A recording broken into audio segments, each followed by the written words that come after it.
안녕하세요, 여러분. 요즘 은퇴 준비나 은퇴 후의 삶에 대해 고민하는 분들이 많으실 텐데요.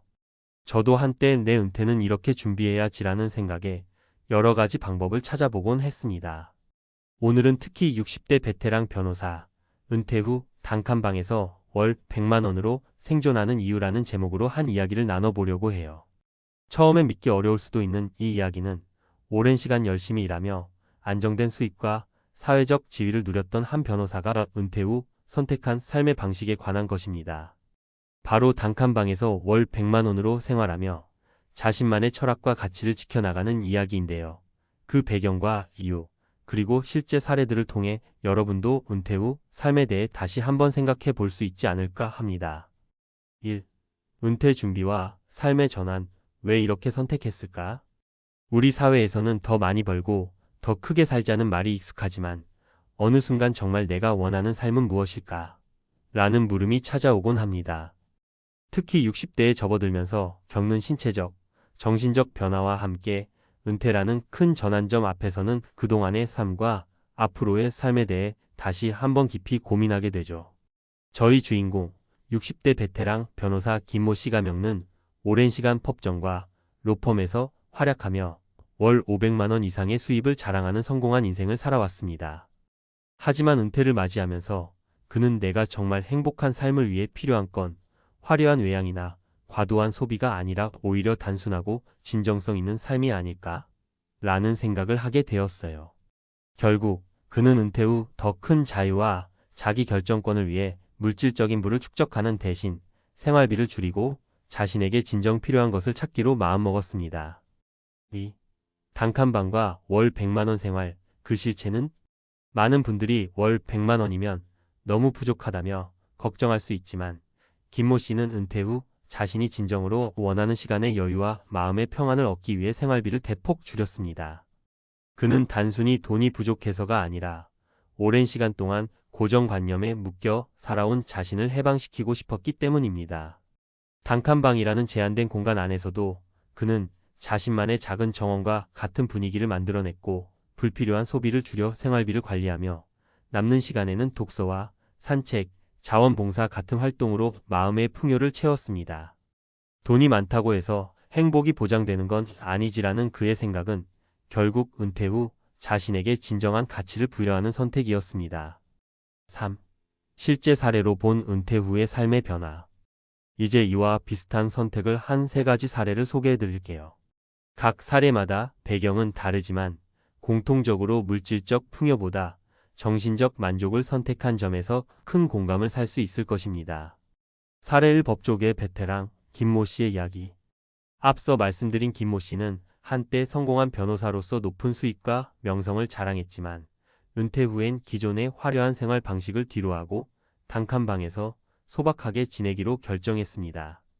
그가 말하길 은퇴 전엔 늘 시간에 쫓기며 살아왔어요. 회의, 재판, 고객 응대 등 끝없는 일정 속에서 나를 돌아볼 틈도 없었죠. 은퇴 후에는 남은 인생을 스스로 디자인할 수 있다는 사실이 큰 위안이 됐어요. 또한 그는 돈을 아끼다 보면 자연스럽게 내 소비 패턴도 돌아보게 되고 그 과정에서 정말 중요한 것이 무엇인지 깨닫게 된다며 물질적 풍요보다 정신적 풍요를 추구하는 삶의 가치를 강조했습니다. 사례 2. 교육계의 은퇴 후 새 출발, 박 선생님의 사례. 두 번째 사례는 교육계에서 오랜 기간 학생들을 가르치며 헌신했던 박 선생님 가명입니다. 박 선생님은 은퇴 전까지도 꽤나 안정된 생활을 누렸지만 은퇴 후 자신만의 공부하는 삶과 여유로운 시간을 위해 주거비와 생활비를 철저히 절약하기로 마음먹었어요. 저는 은퇴 후에도 꾸준히 글을 쓰고 새로운 공부를 하고 싶었습니다. 그래서 큰 집이나 호화로운 생활보다는 작은 원룸에서 경제적으로 독립적인 삶을 선택했죠. 그 덕분에 매일 아침 커피 한 잔과 함께 조용히 책을 읽으며 하루를 시작할 수 있어요. 박 선생님의 선택은 삶의 질은 돈이 아니라 시간과 마음의 여유에서 나온다는 메시지를 강하게 전달합니다. 사례 3. 기업 경영에서 벗어나 새로운 인생, 이 대표님의 전환. 세 번째 사례는 한 기업의 중견 경영진 출신인 이 대표님 가명입니다. 이 대표님은 은퇴 전까지는 고소득을 누리며 화려한 생활을 즐겼지만 은퇴 후에는 모든 것을 내려놓고 심플한 삶을 살아가기로 결정했어요. 기업을 운영하면서는 매일같이 수많은 결정과 스트레스에 시달렸습니다. 은퇴 후엔 그동안 잊고 지냈던 나만의 시간을 찾고 싶었죠. 그래서 저는 작지만 아늑한 원룸으로 이사의 생활비도 절약하고 그 돈으로 제 꿈이었던 해외여행이나 자선 활동에 투자하고 있습니다. 이 대표님은 물질적 풍요가 아닌 마음의 풍요를 위해 선택한 이 길이 결국 저에게 진정한 행복을 가져다 주고 있다고 말하며 은퇴 후의 삶에서도 자신만의 기준을 지켜나가고 있습니다. 4. 은퇴 후 삶. 우리가 선택할 수 있는 다양한 길. 이처럼 각기 다른 분야에서 성공을 거둔 사람들이 은퇴 후엔 자신에게 진정으로 필요한 것이 무엇인지를 고민하고 물질적인 욕심을 내려놓은 채 삶의 본질을 추구하고 있습니다. 우리가 흔히 생각하는 풍족한 은퇴 생활은 꼭 고급 주택이나 호화로운 소비만을 의미하지 않습니다. 오히려 자신에게 맞는 경제적 부담을 줄이고 내면의 성장을 도모하는 삶 역시 충분히 가치 있고 만족스러운 삶이 될 수 있다는 점을 이 사례들은 잘 보여주고 있지요.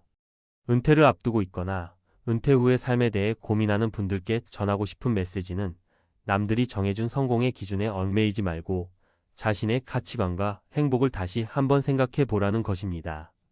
김모 씨, 박 선생님, 이 대표님의 사례에서 보듯 각자의 경험과 상황에 맞는 선택은 결국 자신만의 행복을 가져다주는 열쇠가 될 수 있습니다. 여러분도 은퇴라는 인생의 큰 전환점을 맞이할 때 단순히 물질적인 풍요뿐 아니라 내면의 평안과 삶의 의미를 되돌아보며 자신에게 가장 맞는 길을 선택해 보시길 바랍니다. 마지막으로 이 글을 읽고 계신 여러분도 혹시 은퇴 후의 삶에 대해 불안감이나 두려움을 느낀다면 잠시 멈춰서 자신에게 묻어보세요. 나는 앞으로 어떤 삶을 살고 싶은가? 그리고 그 답을 찾기 위해 지금부터 작은 변화들을 시작해 보세요. 단순함 속에서 발견하는 진짜 행복, 그것이 바로 우리가 모두 추구해야 할 삶의 방식이 아닐까 하는 생각을 여러분과 나누며 이 글을 마칩니다. 여러분의 은퇴 후 삶이 진정한 자유와 행복으로 가득하길 진심으로 응원합니다. 은퇴 후 삶에 대해 전문가의 시각으로 한번 깊이 들여다보려고 합니다. 60대 베테랑 변호사, 은퇴 후 단칸방에서 월 100만 원으로 생존하는 이유라는 제목을 들으면 아마 많은 분들이 정말 그런 선택을 할 수 있나? 라는 의문이 들 것 같은데요. 사실 이 사례는 단순한 생계 유지 차원을 넘어 은퇴 후 진정한 자유와 자기 성찰, 그리고 삶의 본질에 대해 다시 한번 생각해보게 하는 중요한 메시지를 담고 있습니다. 은퇴, 그 전환점에서의 고민. 우리 모두 인생의 어느 순간에는 은퇴라는 단어와 마주하게 됩니다. 젊은 시절엔 더 많이, 더 크게라는 성공 공식에 매몰되어 살다 보면 어느새 지나온 시간과 앞으로의 삶에 대해 깊이 고민하게 되죠. 특히 60대에 접어들면서 건강과 가족, 사회적 역할 등 여러 가지 요인이 겹쳐지면서 내가 정말 원하는 삶은 뭘까? 라는 근본적인 질문을 던지게 됩니다. 한때 법정과 로펌에서 이름을 날리며 높은 수익과 명예를 쌓았던 한 60대 변호사의 이야기를 보시면 은퇴가 단순히 일을 멈추는 것이 아니라 그동안 잊고 지냈던 내면의 소리를 듣고 스스로를 다시 디자인하는 기회임을 알 수 있습니다. 이 변호사는 은퇴 후 화려한 소비와 높은 생활 수준을 유지하기보다는 오히려 물질적 욕심을 내려놓고 단순한 삶의 방식을 선택했습니다. 많은 사람들이 왜 굳이 단칸방에 살면서 월 100만 원으로 생활해? 라고 의아해할 수 있지만 여기에는 그만의 깊은 이유와 철학이 숨어 있습니다. 단순한 삶, 그 속에 숨은 자유와 평안.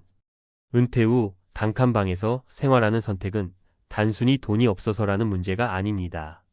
오히려 수십 년 동안 쌓아온 사회적 지위와 재산에도 불구하고 진정한 행복과 마음의 평화를 찾기 위해 의도적으로 물질적 부담을 줄이고 자신에게 필요한 것에 집중하겠다는 결심의 표현입니다.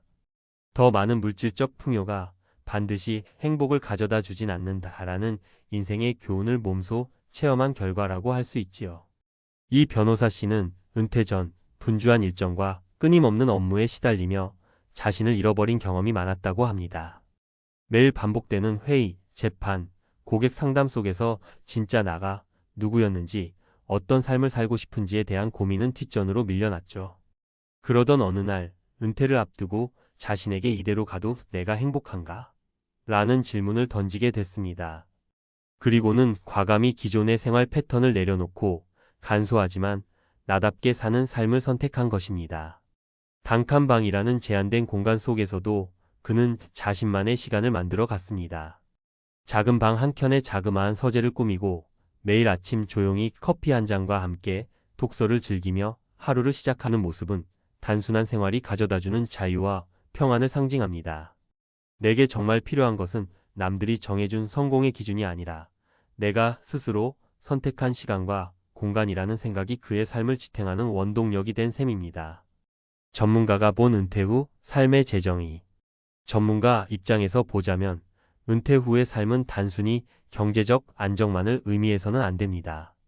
오히려 그동안 쌓아온 경력과 경험을 바탕으로 내면의 성장을 이룰 수 있는 기회로 삼아야 한다고 봅니다. 경제적 자유와 정신적 풍요는 서로 배타적이지 않습니다. 오히려 물질적 욕심을 줄이고 자기 자신과의 대화를 통해 진정한 행복의 기준을 재정의하는 과정이 필요합니다. 최근 여러 연구에서도 은퇴 후 단순한 생활을 선택한 사람들이 그렇지 않은 사람들보다 정신적 만족도와 삶의 질이 높다는 결과가 나오고 있습니다. 복잡하고 빠르게 변하는 사회 속에서 스스로에게 여유를 주고 심리적 안정을 찾는 것이 오히려 장기적으로는 건강과 행복에 긍정적인 영향을 미친다는 것이죠.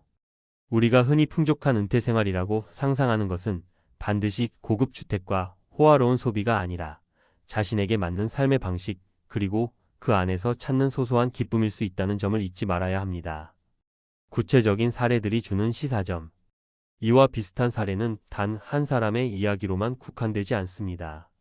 이미 여러 분야에서 은퇴 후 간소한 삶을 선택한 사람들이 늘어나고 있는데요. 몇 가지 구체적인 예를 들어보겠습니다. 첫 번째 사례로 오랜 시간 교단에서 학생들을 가르치던 한 중학교 교사를 생각해 볼 수 있습니다. 이 선생님은 은퇴 후 호화로운 은퇴 생활을 포기하고 작은 원룸에서 간소하게 생활하기로 결정했습니다. 교직 생활 동안 학생들을 위해 내 모든 것을 바쳤는데 이제는 내가 행복해야 한다라는 단순한 신념에서 출발한 선택이었습니다. 결과적으로 매일 아침 산책과 책 읽기로 하루를 시작하며 오랜 스트레스에서 벗어난 평온한 일상을 즐기고 있습니다. 두 번째 사례는 중견 기업의 임원 출신인 한 분입니다. 그는 은퇴 전까지 화려한 생활을 즐기며 고소득에 만족해왔지만 은퇴 후엔 과감히 물질적 소비를 줄이고 자신만의 취미와 자선 활동에 몰두하기로 했습니다. 돈이 많아야 행복한 게 아니라 내가 하고 싶은 일을 할 수 있어요. 진짜 행복하지 않을까? 라는 생각에서 비롯된 결정이었죠. 현재 그는 작은 스튜디오에서 생활하며 남는 시간에는 사회 환원 활동과 자신이 늘 꿈꿔왔던 예술 창작에 몰두하고 있습니다. 세 번째 사례는 이미 앞서 언급한 60대 베테랑 변호사 사례입니다. 법조계의 최고 성취를 이뤘던 그가 은퇴 후 단칸방에서 월 100만 원으로 생활하게 된 것은 단순히 돈이 부족해서가 아니라 오히려 그동안 자신을 잃어버리고 외부의 평가에만 매몰되어 살아온 것을 반성한 결과였습니다. 그는 은퇴 후 내가 정말 원하는 건 타인의 시선이나 사회적 성공이 아니라 나 자신과의 진솔한 대화라고 말합니다. 이러한 그의 선택은 많은 사람들에게 진정한 자유의 의미를 다시 한번 생각하게 만듭니다. 은퇴 후 나만의 기준으로 사는 삶. 여러분, 중요한 것은 우리가 은퇴 후 어떤 삶을 살아갈 것인가에 대한 답은 각자 다를 수 있다는 점입니다. 누군가는 여전히 바쁘게 일을 하며 새로운 도전을 선택할 수도 있고 또 다른 누군가는 지금처럼 자신만의 시간을 가지고 내면의 성장을 도모할 수도 있습니다. 중요한 것은 사회가 정해준 성공의 기준에 얽매이지 않고 스스로에게 솔직해지는 것입니다. 특히나 오랜 시간 타인의 기대와 사회적 규범에 맞춰 살아온 사람들이라면 은퇴라는 큰 전환점을 맞아 자신의 진짜 모습을 다시 한번 들여다볼 필요가 있습니다. 물질적 풍요가 반드시 행복을 보장하지 않는다는 사실은 많은 사례들이 증명해 줍니다. 오히려 물질적 소비를 줄이고 심플한 생활 속에서 얻어지는 자유와 평안, 그리고 자기 자신과의 깊은 대화가 우리에게 더 큰 행복을 가져다 줄 수 있습니다. 은퇴 후 단칸방에서 생활하며 매달 100만 원으로 생존하는 선택은 결국 나답게 살기 위한 용기 있는 결단의 결과라고 할 수 있습니다. 저 역시 이 칼럼을 쓰면서 앞으로의 인생을 어떻게 살아야 할지 한 번 더 곰곰이 생각해 보게 되었습니다. 여러분도 혹시 은퇴나 인생의 전환점에 서 있다면 남들이 정한 기준보다는 나만의 기준으로 살아가길 권하고 싶습니다. 내가 진정 원하는 것이 무엇인가? 를 스스로에게 물어보고 그 답을 찾기 위해 작은 실천들을 시작해 보세요. 그러다 보면 지금까지 보지 못했던 새로운 삶의 모습을 발견할 수 있을 겁니다. 마지막으로 오늘 이 칼럼을 통해 전하고 싶은 메시지는 바로 자신의 삶을 사랑하라는 것입니다. 은퇴 후의 삶은 단순히 과거의 영광을 잇는 것이 아니라 오히려 새로운 가능성과 기회를 맞이하는 시간입니다. 여러분 각자가 진정 원하는 삶의 방식 물질적 풍요를 넘어서 내면의 자유와 평안을 누리는 삶을 스스로 선택하고 만들어 나갈 때 그 삶은 분명 더 빛날 것입니다. 여러분, 오늘 하루도 스스로를 아끼며 내일의 행복을 위해 한 걸음 더 나아가시길 바랍니다. 각자의 방식으로 자신을 찾아가는 여정, 그 자체가 이미 값지고 의미 있는 일이 아닐까요?